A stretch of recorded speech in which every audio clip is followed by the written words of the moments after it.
The rattling of the stagecoach had become like a lullaby to Temperance Riley over the past 3 days, but the sudden jolt and crack that sent her lurching forward against the opposite seat was anything but soothing.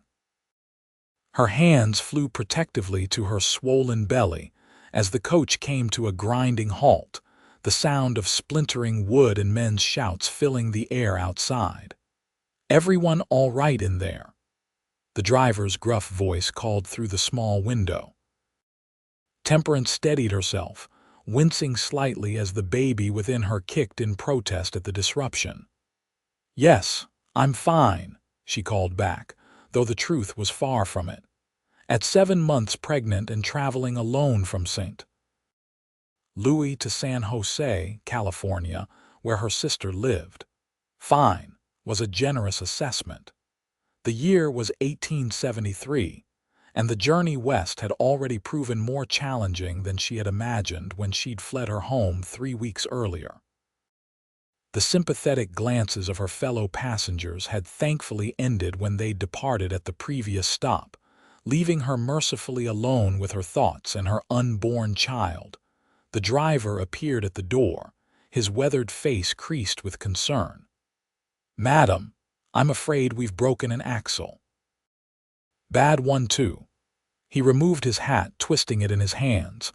"We're still a good day's ride from the next town." "What does that mean for me?" Temperance asked, though she already feared the answer. "Means we're stuck here until help arrives." "I'm sending my man Jenkins to ride ahead for assistance, but it could be 2 days before we get moving again." He glanced nervously at her pregnant form. "I'd offer to make you comfortable out here, but with night coming and rumors of bandits in these parts." Temperance felt her throat tighten. The meager funds she carried wouldn't sustain her for long, and the thought of sleeping in the disabled coach for days made her stomach clench with anxiety. "Pardon me," a deep voice interrupted from beyond the coach door. "Couldn't help but overhear your predicament." A tall figure stepped into view, the setting sun casting him in silhouette. As he moved closer, Temperance could make out a strong-jawed face beneath a wide-brimmed hat, his clothes dusty but well-kept, and a revolver holstered at his hip. "Name's Adam Winters," he said, touching the brim of his hat. "I was passing through when I noticed your trouble." His eyes, clear and blue as a mountain lake, moved from the driver to Temperance, lingering momentarily on her condition before meeting her gaze with surprising gentleness. "My ranch is just over that hill," he continued, gesturing to the west. "It's not much, but there's a spare room, hot food, and it's safe. You're welcome to stay until the coach is repaired." The driver looked relieved at this solution, but Temperance hesitated. Her late father had warned her about the dangers a woman might face traveling alone, especially in her vulnerable state. Yet there was something about the steady gaze of this cowboy that didn't set off the internal warnings she'd come to trust. "That's very kind, Mr. Winters," she said cautiously, "but I wouldn't want to impose." "No imposition, madam. Can't leave a lady in your condition out here. Wouldn't be right." His voice carried the easy cadence of a man accustomed to the open spaces of the West, but there was an underlying firmness that suggested he wasn't accustomed to taking no for an answer. The driver nodded encouragingly. "Mr. Winters here is known in these parts, madam. His family's been ranching this land for nigh on 20 years. You'd be safer there than out here, that's certain." With limited options and night approaching, Temperance made her decision. "Thank you, Mr. Winters. I accept your offer." Adam Winters helped her from the coach with surprising care, his strong hands steady as she navigated the steep step down. Once she was safely on the ground, he retrieved her single trunk while exchanging a few words with the driver. "I'll send one of my men to check on the repair progress tomorrow," he told the driver. "Once you're ready to move on, just send word to the Winters Ranch." The driver tipped his hat. "Much obliged, Mr. Winters. You take care of the lady now." Adam led her to his horse, a magnificent chestnut stallion that stood patiently nearby. "I'm afraid it's not far, but we'll need to ride double. Can you manage that?" Temperance eyed the tall horse warily. I believe so." With efficient movements, Adam secured her trunk behind the saddle, then helped her mount, his hands respectfully supporting her waist. Once she was settled, he swung up behind her with practiced ease. Temperance stiffened at the proximity, unaccustomed to being so close to a stranger, but his arms formed a secure cage around her as he reached for the reins. "I'll take it slow," he assured her, his breath warm against her ear. "Just lean back if you need to. I won't let you fall." As they set off at a gentle pace toward the hill he'd indicated, Temperance found herself wondering what kind of man this Adam Winters was, and whether her trust had been wisely placed. The baby kicked again, as if sharing her curiosity about the cowboy, whose ranch now represented her only shelter in this vast, unforgiving landscape. The journey to Adam Winters' ranch took less than half an hour, but to Temperance, it felt both fleeting and eternal. The steady rhythm of the horse beneath them, and the solid presence of the cowboy behind her, created an unexpected sense of security. As they crested the hill, the land opened up before them, revealing a picturesque valley bathed in the golden light of sunset. "There it is," Adam said, his voice carrying a note of pride. "Silverwater Ranch." Below them stretched a modest but well-maintained property. A sturdy two-story house built of timber and stone formed the centerpiece, surrounded by several outbuildings, corrals, and fenced pastures where cattle grazed.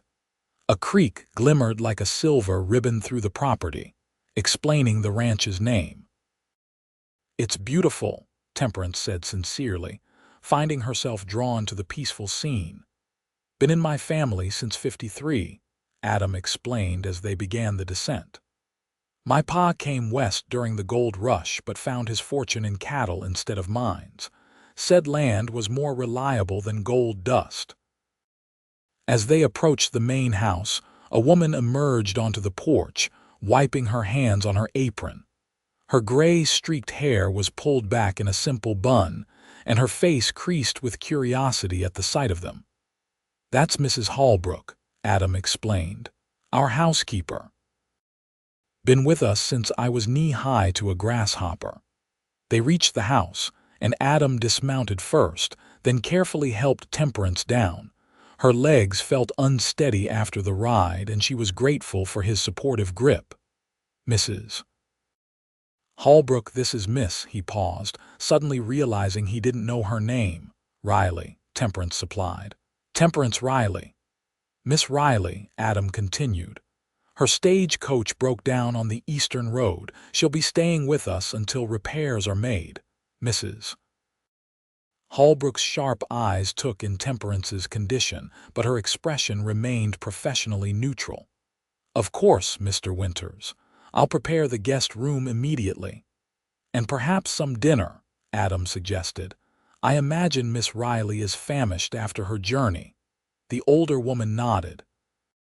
"Stew's been simmering since noon. I'll have it on the table in 20 minutes. She turned to Temperance with a kind smile. "Come in, dear. You must be exhausted." Gratitude washed over Temperance as she followed Mrs. Holbrook into the house. The interior was surprisingly refined for a frontier ranch, with polished wooden floors, comfortable furniture, and shelves lined with books. A far cry from the rough accommodations she had expected. "The washroom is through there."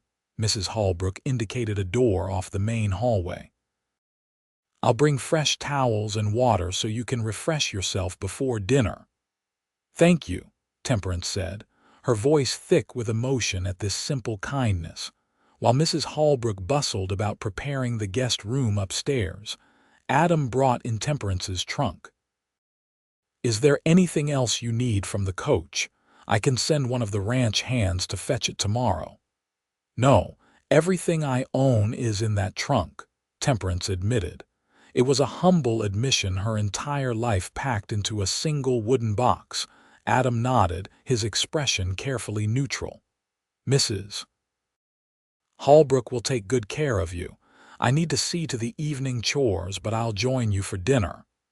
As he turned to leave, Temperance called after him, Mr. Winters. When he paused, she continued, "Thank you. Your kindness means more than you know." Something flickered across his face, a softening around the eyes, perhaps before he nodded once and departed. In the washroom, Temperance splashed cool water on her face and attempted to tame her copper-colored hair, which had come loose from its pins during the journey. Her reflection in the small mirror revealed tired green eyes and cheeks that had lost some of their fullness during the difficult weeks following her hasty departure from St. Louis.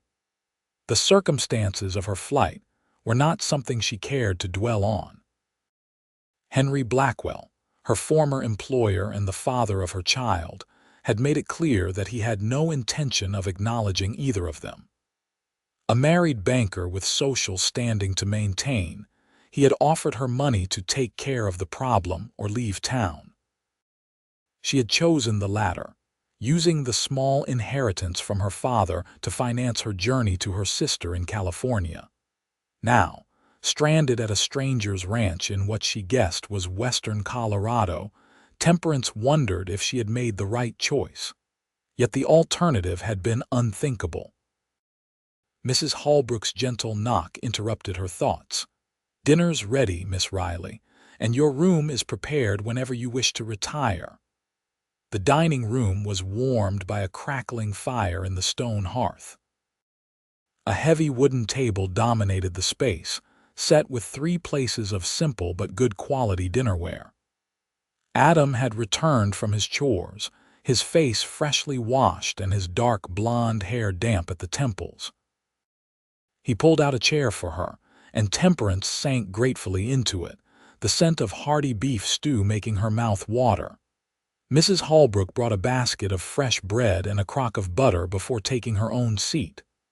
"I hope you'll find everything to your satisfaction," the housekeeper said. "We don't often have lady guests, but I've done my best to make the guest room comfortable." "I'm sure it will be wonderful," Temperance assured her, accepting a bowl of stew from Adam, who served them both before himself. They ate in silence for a few minutes, Temperance suddenly realizing how hungry she'd been. The stew was delicious, rich with vegetables and tender beef. When she'd taken the edge off her hunger, she ventured a question. "Have you lived here your entire life, Mr. Winters?" Adam looked up from his meal. "Born and raised, except for 4 years during the war, came back in '65 to help my father with the ranch." "Your father, is he?" Temperance let the question hang. "Passed 3 years ago," Adam replied. "Pneumonia took him after a harsh winter. My mother died when I was young, so it's just me now, and Mrs. Holbrook, of course." The housekeeper smiled fondly at her employer. "Someone has to make sure he doesn't live on coffee and jerky." This glimpse into their comfortable relationship eased some of Temperance's tension. As dinner continued, the conversation flowed more naturally. Adam asked polite questions about her journey, careful not to pry into her circumstances, while sharing stories about ranch life that revealed his deep connection to the land. By the time Mrs. Holbrook served apple pie for dessert, Temperance found herself smiling for the first time in weeks. The baby seemed content as well, having settled after the meal into gentle movements rather than the anxious kicks of earlier. As darkness fell completely outside, fatigue began to overtake her. A yawn she couldn't suppress caught Adam's attention. "Mrs. Holbrook, perhaps you could show Miss Riley to her room now. She's had a long day." The housekeeper nodded, rising from her chair. "Of course. Come along, dear." Temperance followed her up a polished wooden staircase to the 2nd floor. The guest room was at the end of the hallway, a spacious chamber with a 4-poster bed covered in a hand-stitched quilt. A small fire burned in the grate, taking the chill from the air, and her trunk had been placed at the foot of the bed. "The washstand has fresh water, Mrs. Holbrook explained, and there's a chamber pot beneath the bed. My room is just across the hall if you need anything during the night." "Thank you, Mrs. Holbrook. You've been so kind." The older woman patted her hand. "Get some rest, child. Things often look brighter in the morning light." Left alone, Temperance changed into her nightgown, her fingers tracing the curve of her belly as she felt another gentle kick. "We're safe for now, little one," she whispered. "And tomorrow we'll figure out what comes next." As she slipped between cool sheets, her mind drifted to Adam Winters. There was a quiet strength about him that reminded her of her father, reliable, steadfast. A man of few words but meaningful actions. It was dangerous to make such comparisons, she knew, having been badly mistaken about a man's character before. Yet as sleep claimed her, she couldn't help but feel that perhaps, just this once, fortune had smiled upon her misfortune. Morning arrived with golden sunlight streaming through the curtains and the distant sounds of a ranch awakening. Temperance opened her eyes slowly, momentarily disoriented by the unfamiliar ceiling above her. The events of the previous day came flooding back, and she placed a hand on her rounded belly, feeling the reassuring movement within. She dressed carefully in one of her few remaining gowns that still accommodated her changing figure, a simple blue cotton with enough room for comfort. After washing her face and pinning her hair into a neat bun, she made her way downstairs, following the aroma of coffee and bacon. The kitchen was a warm, inviting space dominated by a large cast iron stove where Mrs. Holbrook was frying eggs. Adam sat at the wooden table, a cup of coffee in one hand and a ledger open before him. He rose immediately when Temperance entered. "Good morning, Miss Riley. I trust you slept well." "Better than I have in weeks," she admitted. "Your home is very peaceful." A look of genuine pleasure crossed his features. "Glad to hear it. Please join me." Mrs. Holbrook brought over a plate piled with eggs, bacon, and toast. "Eat up, dear. Growing a baby requires strength." Temperance flushed slightly at the direct reference to her condition, something most people had taken great pains to talk around in polite company. Yet there was no judgment in the housekeeper's tone, only practical concern. As she ate, Adam explained that he'd sent one of his ranch hands, Miguel, to check on the stagecoach's status. "We should have news by midday. In the meantime, please consider yourself at home here."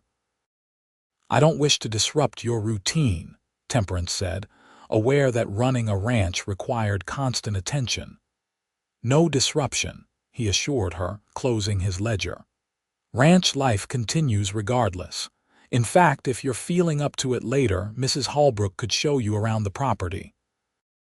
The housekeeper nodded enthusiastically. "I'd be happy to. It would do you good to get some fresh air, Miss Riley."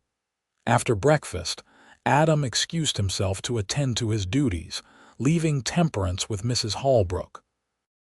As they washed the dishes together, Temperance found herself drawn to the woman's calm, motherly presence. "How long have you worked for the Winters family?" she asked. "Going on 25 years now," Mrs. Holbrook replied, drying a plate with practiced efficiency. "Came west with my husband after we lost our farm in Ohio. He worked as foreman for Mr. Winters' father until consumption took him in '62. The family kept me on, gave me purpose when I might have withered away from grief." Temperance nodded, understanding all too well the need for purpose in the face of hardship. "Mr. Winters seems to hold you in high regard." A fond smile creased the older woman's face.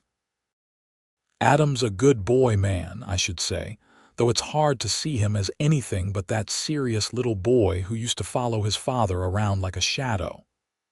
She glanced at Temperance. "Never married, despite half the eligible women in the county setting their caps for him. Too busy with the ranch, he says, but I think he's just waiting for the right match. Temperance concentrated on rinsing a cup, aware that the conversation was venturing into territory that might be construed as matchmaking. He's fortunate to have such a fine property.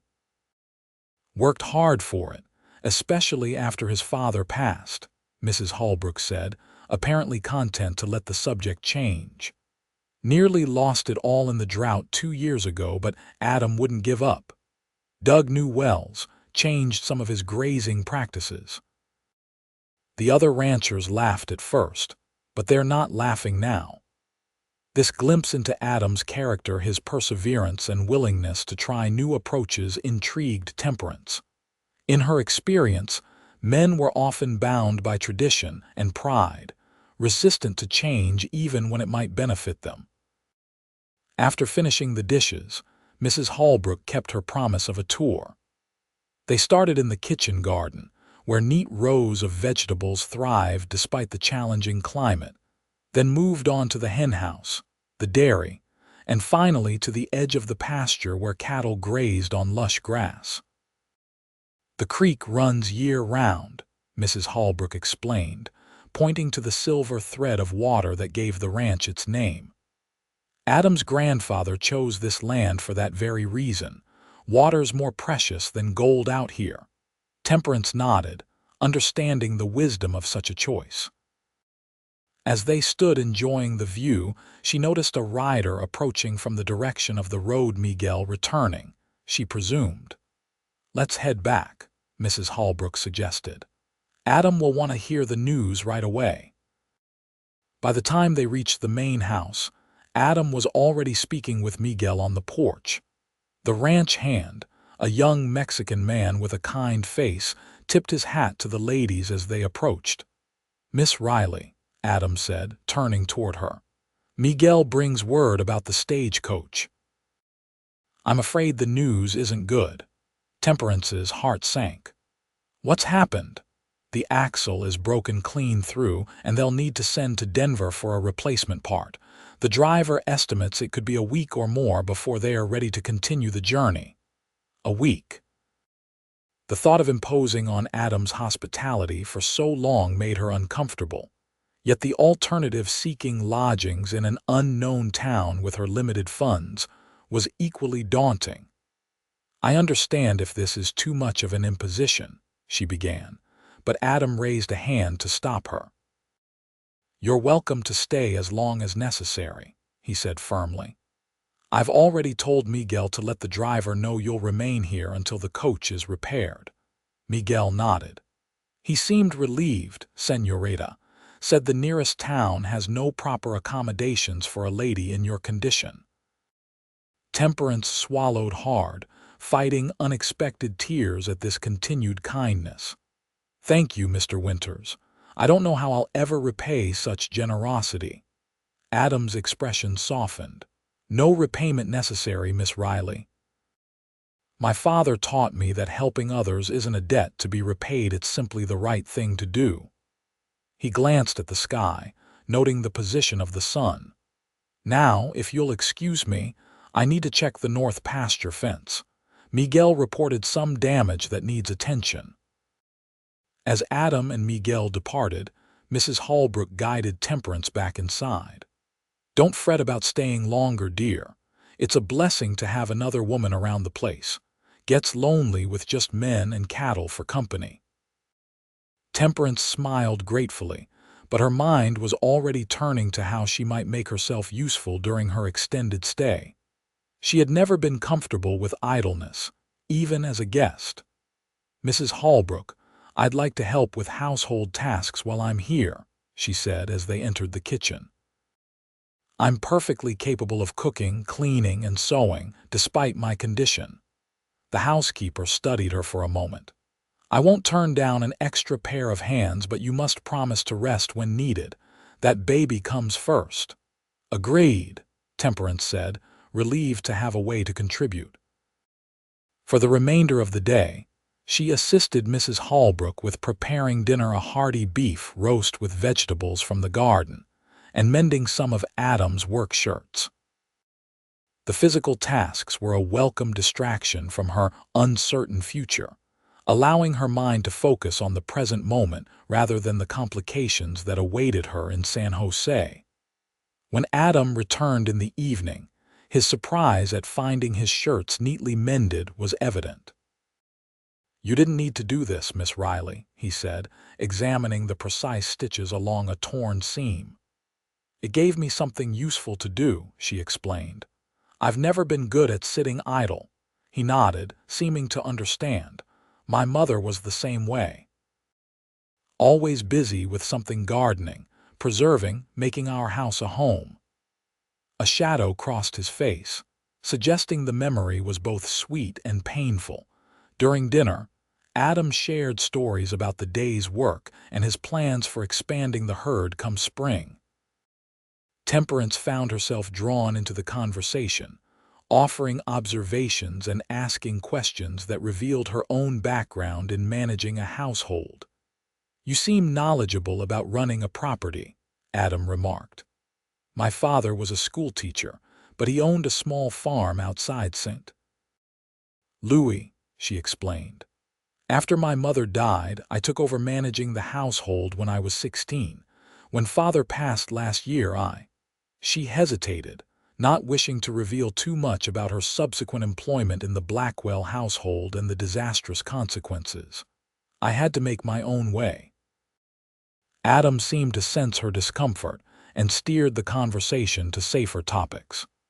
As the evening progressed, Temperance found herself relaxing in his company, appreciating his straightforward manner and thoughtful observations. When Mrs. Holbrook served apple pie for dessert, Adam insisted on giving Temperance the larger portion, claiming that her condition required extra sustenance.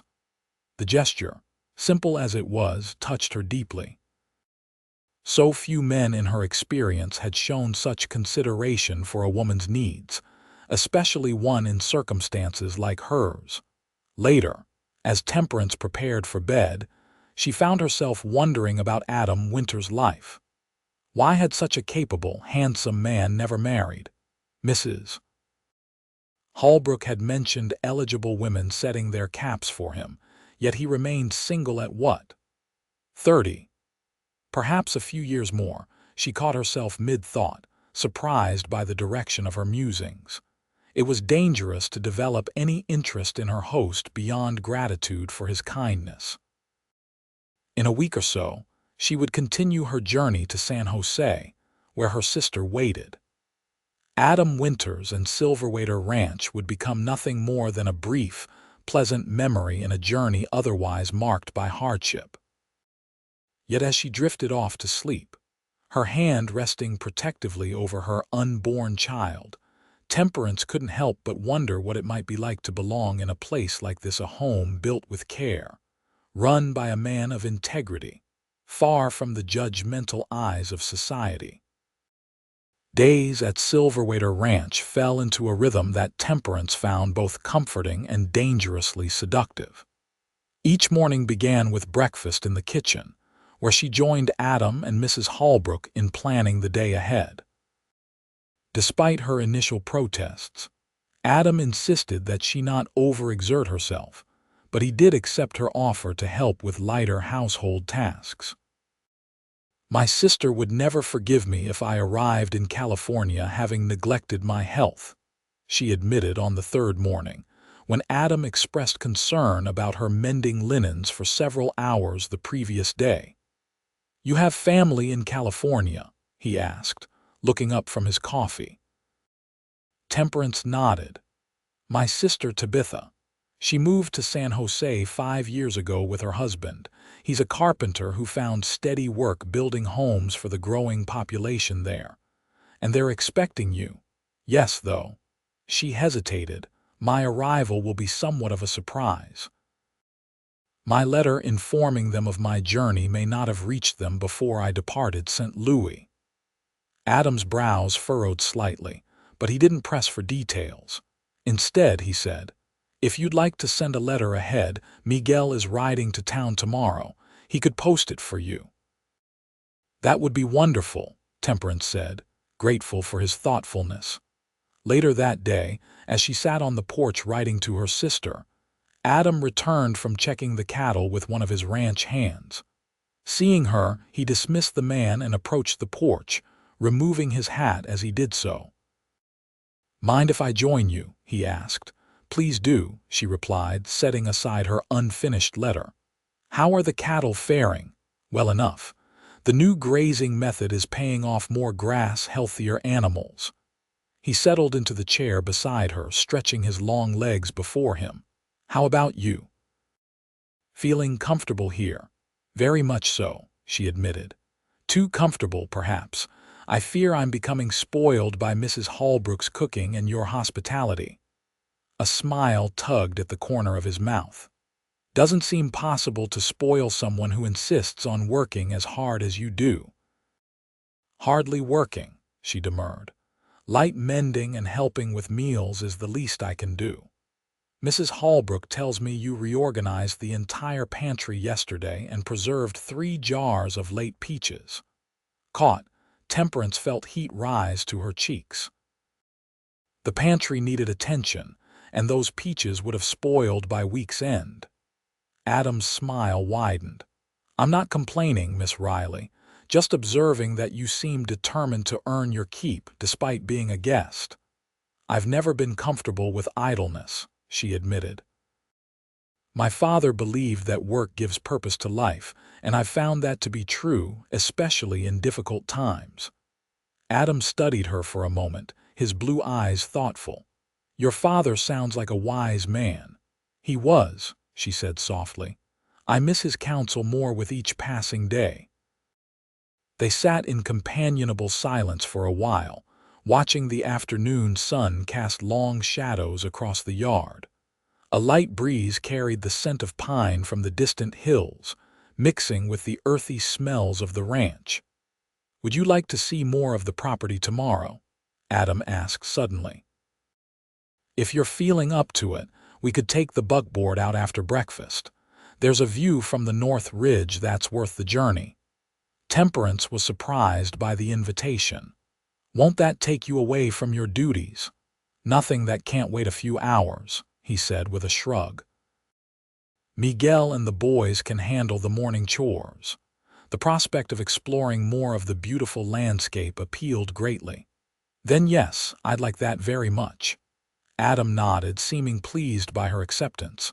"Good, we'll make a day of it. Mrs. Holbrook can pack us a lunch." That evening at dinner, Mrs. Holbrook appeared delighted by the planned excursion. "The North Ridge is beautiful this time of year," she said, serving generous portions of chicken and dumplings. "The aspens will be turning gold, and on a clear day you can see clear to the mountains."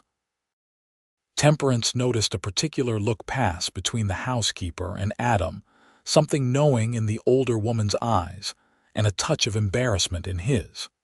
It made her wonder if there was more to this outing than simple hospitality. Later, as she prepared for bed, Temperance found herself selecting her best day dress for the outing, a sage green cotton that complemented her eyes and still fit reasonably well over her expanding waistline.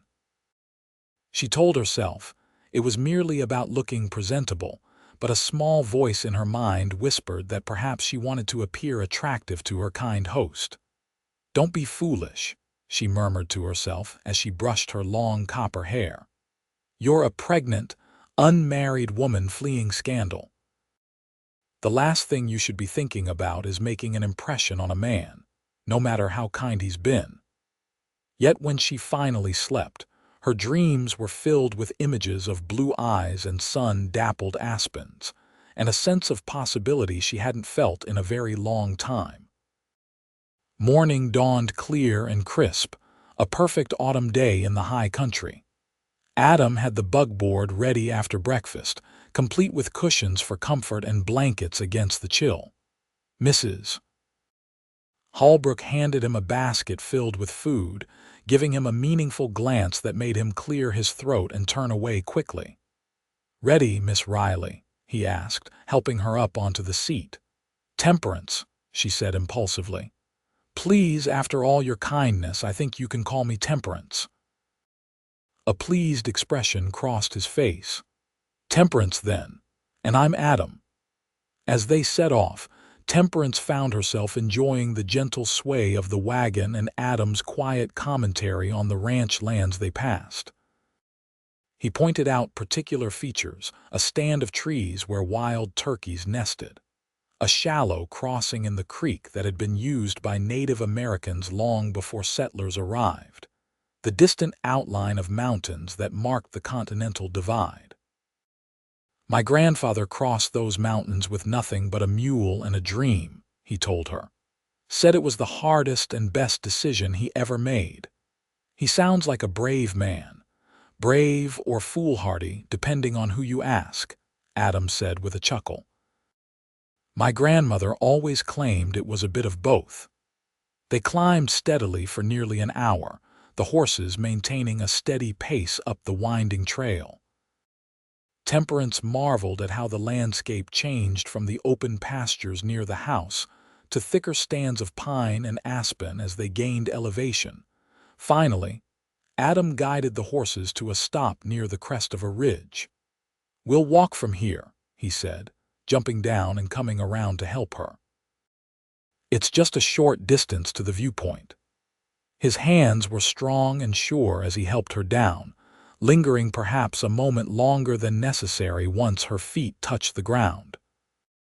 Temperance found herself acutely aware of his proximity, the clean scent of soap and leather that clung to him, the warmth of his hands through the fabric of her dress.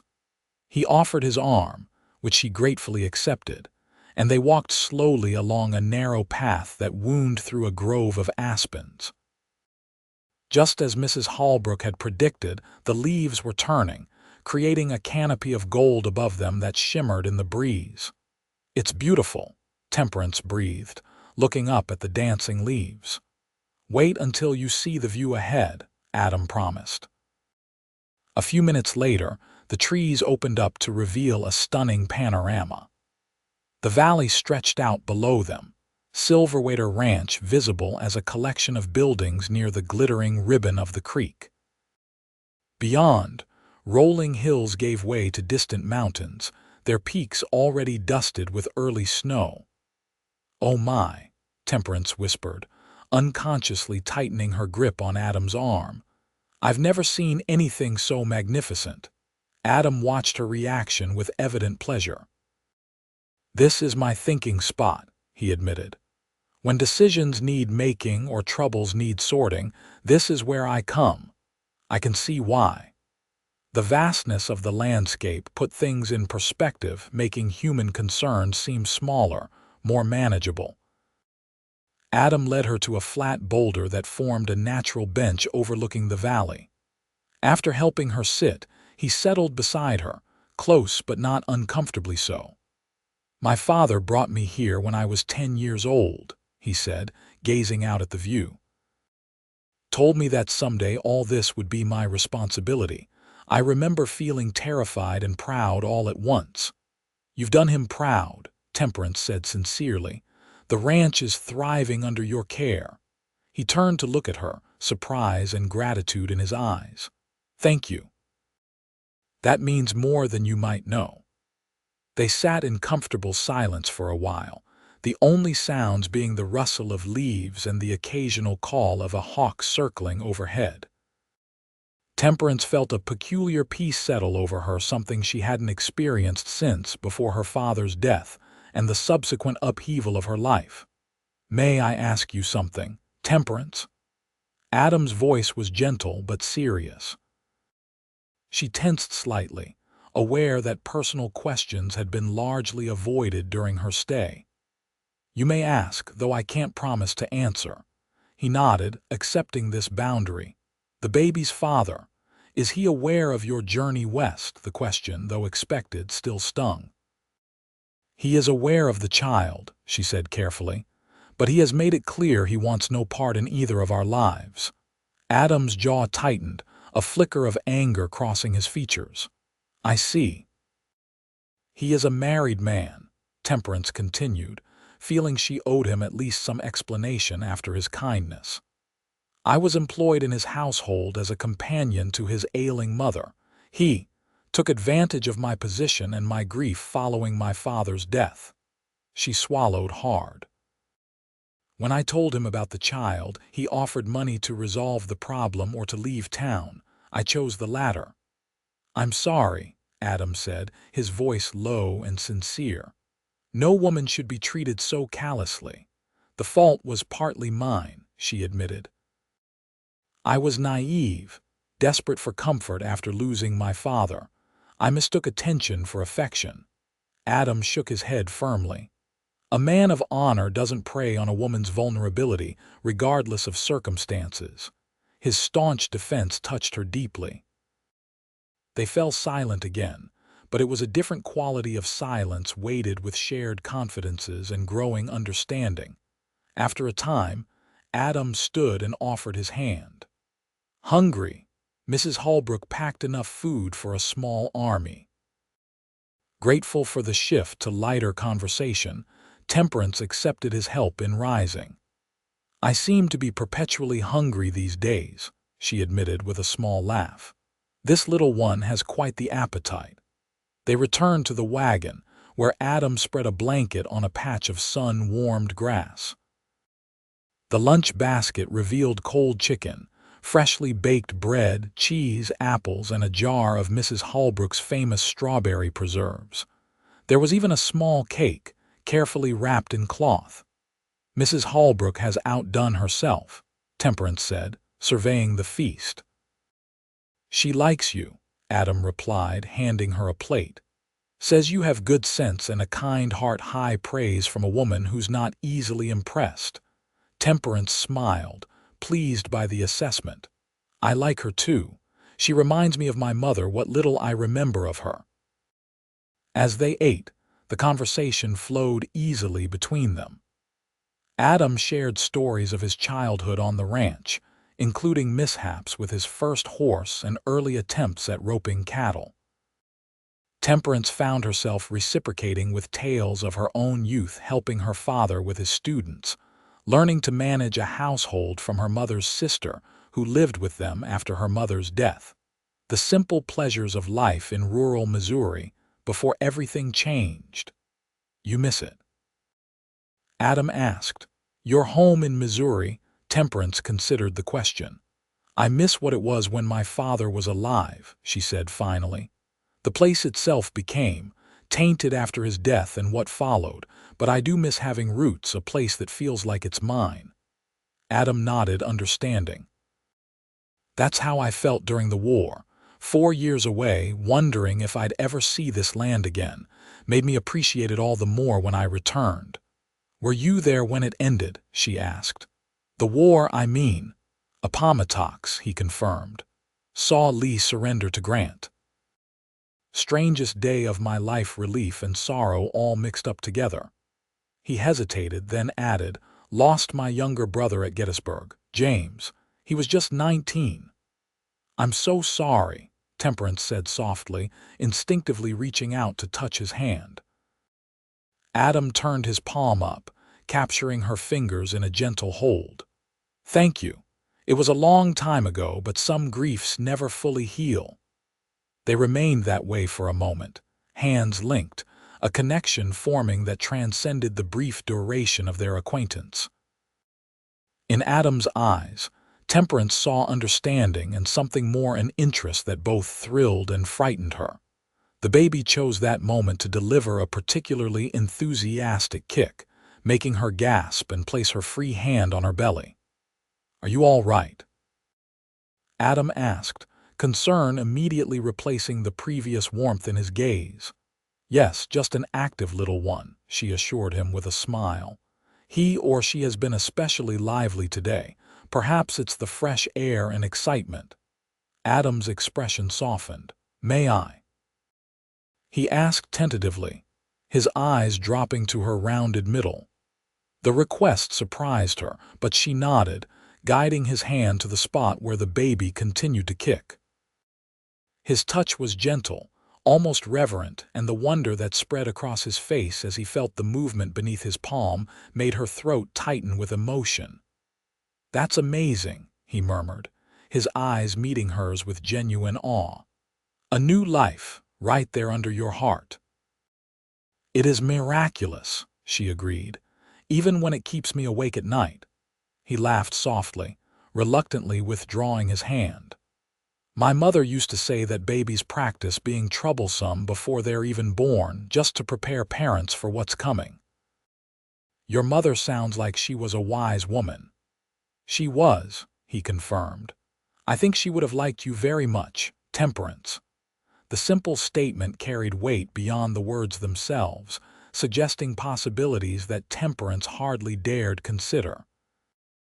Yet as they packed up the remains of their lunch and prepared for the journey back to the ranch, she found herself wondering what it might be like to belong here permanently, not as a guest, but as something more. Such thoughts were dangerous, she knew. Her situation was complicated, her future uncertain. Adam Winters might be kind and honorable, but what man would willingly take on another man's child, especially one conceived in circumstances that would raise eyebrows in even the most forgiving communities? Still, as they drove back down the winding trail, the afternoon sun gilding the landscape around them, Temperance allowed herself to hope just a little that perhaps her misfortune had led her to something unexpected and precious. A week passed at Silverwater Ranch with no word about the Stagecoach repairs. Each day, Temperance found herself becoming more integrated into the rhythm of life there. She helped Mrs. Holbrook with household tasks in the mornings, spent afternoons reading from Adam's surprisingly extensive library, or working on baby clothes fashioned from fabric the housekeeper had generously provided, and enjoyed evenings of conversation by the fire after dinner.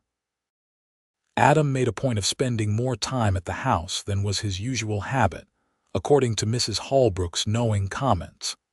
He took Temperance on several more excursions around the property, each revealing another beautiful aspect of the ranch and another layer of the man himself. During one such outing, as they walked along the creek that gave the ranch its name, Adam spoke of his plans for the future. "I'm thinking of trying some new breeding stock next spring," he explained. "The Hereford cattle are hardier in our winters than the Longhorns most ranchers favor." "You're not afraid to try new approaches," Temperance observed. "That's admirable." "Some call it foolhardy," he admitted with a wry smile. "But I've always believed that clinging to old ways simply because they're familiar isn't always wise." There was something in his tone that made Temperance wonder if he was speaking of more than just cattle breeding. Their eyes met briefly, and the intensity in his gaze sent a flutter through her chest that had nothing to do with the baby's movements. On the morning marking her 10th day at Silverwater Ranch, Miguel returned from town with news. The Stagecoach Company had sent word that repairs were complete, and the coach would resume its journey west the following day, stopping at the ranch to collect Temperance around noon. The news should have brought relief progress toward her intended destination and reunion with her sister. Instead, Temperance felt a pang of dismay that surprised her with its intensity. When had she begun to think of this temporary shelter as something more? Adam received the news with a carefully neutral expression, though Temperance thought she detected a similar reluctance in his eyes. "We'll make sure you're ready for departure," he said, his voice slightly more formal than it had been in recent days. "Mrs. Holbrook can help you pack your things." Throughout the day, Temperance went through the motions of preparing for her journey, but her heart wasn't in the task. As she folded her few belongings and placed them in the trunk, each item seemed to mock her reluctance to leave. That evening, dinner was a subdued affair. Even Mrs. Holbrook, usually cheerful and talkative, seemed melancholy as she served the meal. The conversation was stilted, focusing on practical matters of Temperance's journey, how long it might take to reach San Jose, what she might expect along the way. After dinner, Adam surprised her by suggesting a walk outside. "The night is clear," he said, "and there's something I'd like to show you before you leave." Curious, Temperance agreed, wrapping a shawl around her shoulders against the evening chill. Adam led her away from the house, past the barn and corrals, to a small rise where a single oak tree stood sentinel over the property. "This is my mother's tree," he explained as they approached. "My father planted it the day they were married. Said their love would grow strong and enduring like this oak." In the moonlight, the massive tree was both imposing and beautiful, its branches stretching wide above them. At its base, a simple stone marker bore the name Elizabeth Winters, along with dates marking a life cut too short. "It's beautiful," Temperance said softly. "What a lovely tribute to her." Adam nodded, his expression thoughtful as he gazed up at the tree.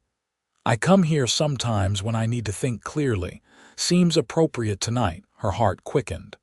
"What is it you need to think about, Adam?" He turned to face her, moonlight silvering his features.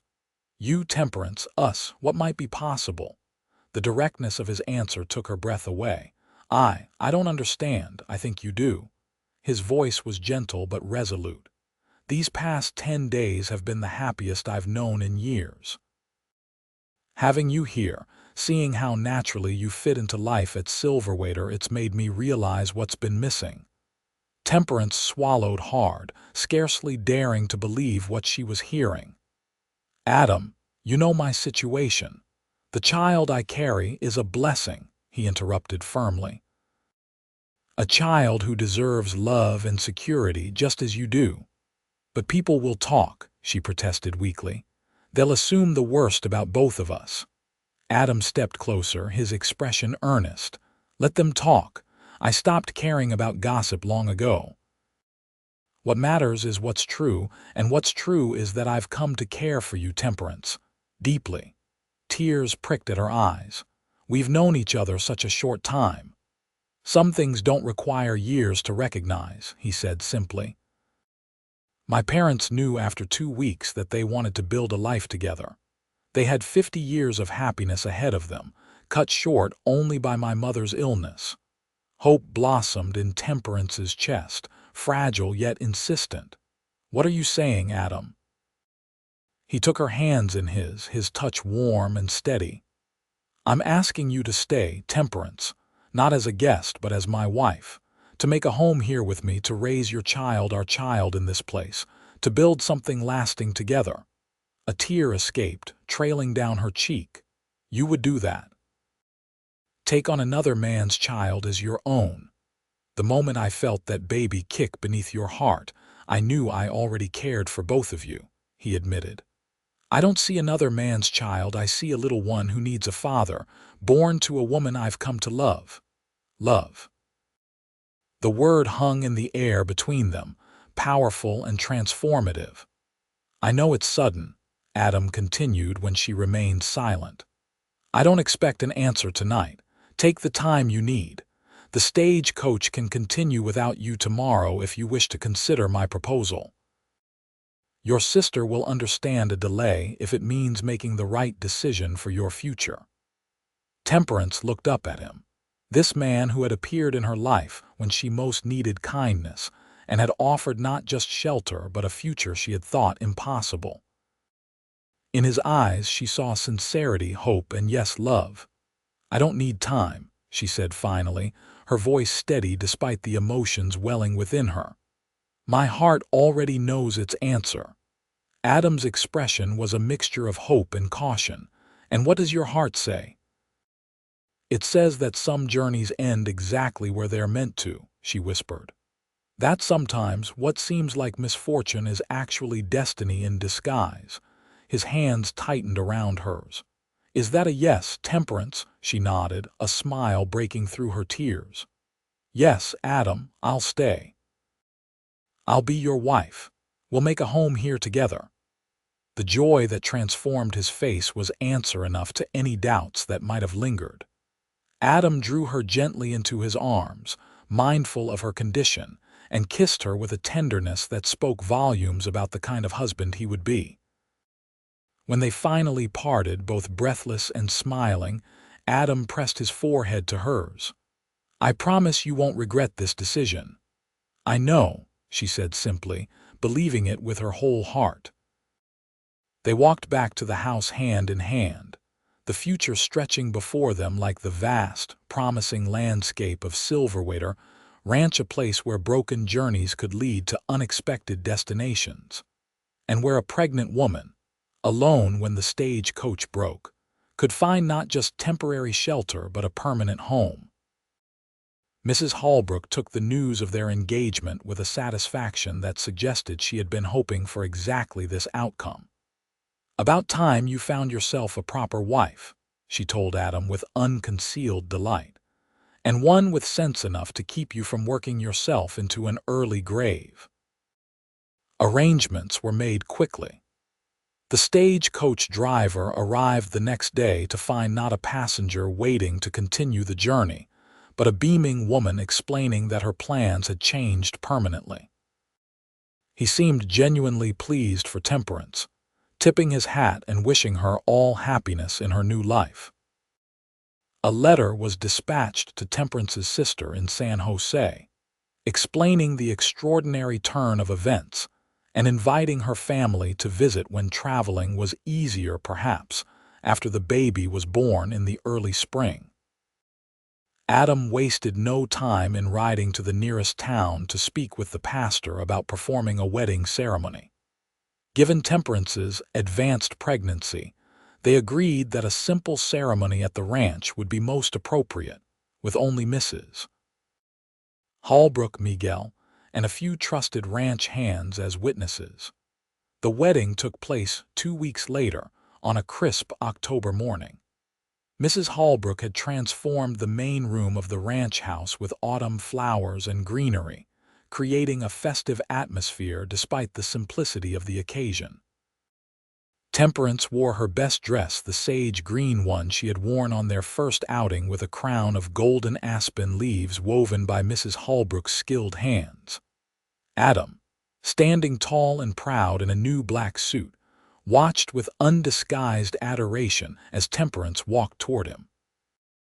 The pastor, a kindly older man who had known the Winters family for decades, conducted the ceremony with warm efficiency, making no comment about the bride's visible pregnancy. "I take you, Temperance, to be my lawfully wedded wife," Adam said, his voice clear and certain. "To have and to hold from this day forward, for better, for worse, for richer, for poorer, in sickness and in health, to love and to cherish, till death do us part." When Temperance repeated the vows, her voice broke slightly on the words "to love and to cherish," overwhelmed by the knowledge that this man had chosen her, circumstances and all, with his eyes wide open. "By the authority vested in me," the pastor concluded, "I now pronounce you husband and wife. You may kiss your bride." Adam's kiss was gentle yet possessive, a promise of the life they would build together. The small gathering erupted in cheers, with Miguel and the other ranch hands tossing their hats in the air in celebration. The wedding feast that followed was modest by some standards, but abundant in warmth and good wishes. Mrs. Holbrook had outdone herself, preparing a meal that would have graced the finest tables in Denver. As they ate and celebrated, Temperance found herself repeatedly meeting Adam's gaze across the table, each glance confirming that neither of them had any doubts about the step they had taken. That night, as they retired to the master bedroom now theirs to share, Adam took her hands in his expression serious. "There's something I want you to know," he said. "I meant every word of those vows today. This child you carry is ours now in every way that matters. He or she will have my name, my protection, and my love, just as you do." Tears welled in Temperance's eyes. "You are a remarkable man, Adam Winters. I don't know what I did to deserve you, but I promise to spend the rest of my life being worthy of your love." He drew her close, his hand cradling her cheek. "You already are, my love, you already are." The months that followed were a time of adjustment and anticipation. Temperance threw herself into her role as mistress of Silverwater Ranch with enthusiasm, learning the rhythms of the land and the needs of the household. Adam delighted in introducing her to neighboring ranchers and townspeople as his wife, his pride evident in every introduction. If there were whispers about the timing of their marriage and the baby's impending arrival, they were muted by the obvious devotion between the couple and Adam's respected position in the community. Most people were simply pleased to see the bachelor rancher finally settled with a wife who clearly brought him happiness. As winter settled over the land, bringing snow that transformed the landscape into a glittering wonderland, Temperance's time grew near. Adam became increasingly attentive, rarely straying far from the house as February approached. He had arranged for the doctor from town to stay at the ranch during the final week of her confinement, taking no chances with the safety of his wife and child. On a clear, cold morning in early February, Temperance's labor began. Despite her previous fears about childbirth, she found strength in Adam's steady presence just outside the bedroom door, where Mrs. Holbrook and the doctor attended to her. After several hours of labor, the lusty cry of a newborn filled the room. "A boy," the doctor announced, placing the squirming, red-faced infant on Temperance's chest. "A healthy son." Tears of joy streamed down Temperance's face as she gazed at her son, their son. "Adam," she called weakly. "Come meet your son." When Adam entered the room, his face a mixture of concern for her and wonder at the new life they had created together, Temperance knew with absolute certainty that the broken axle on that stagecoach had been the greatest blessing of her life. "He's perfect," Adam whispered, gently touching the baby's tiny hand. "Just like his mother." They named him James Thomas Winters, honoring both Adam's fallen brother and Temperance's father. As Adam held his son for the first time, his expression of tender awe told Temperance everything she needed to know about the kind of father he would be. Spring brought new life to Silverwater Ranch, not just in the form of young James, who thrived under the doting attention of his parents and Mrs. Holbrook, but also in the form of new calves, green grass, and wildflowers dotting the hillsides. Temperance, fully recovered from childbirth, often walked with the baby along the creek, pointing out butterflies and birds to his wide, curious eyes. Adam found them there one warm afternoon in May, sitting beneath the shade of a cottonwood tree. James was sleeping peacefully in a basket beside Temperance, who was sketching the landscape in a book Adam had given her. "My two favorite people in the world," he said, settling beside her on the blanket she had spread. Temperance smiled, leaning into him as he wrapped an arm around her shoulders. "We were waiting for you. I thought perhaps we could walk to the North Ridge later, show James the view." "He's a bit young to appreciate it, don't you think?"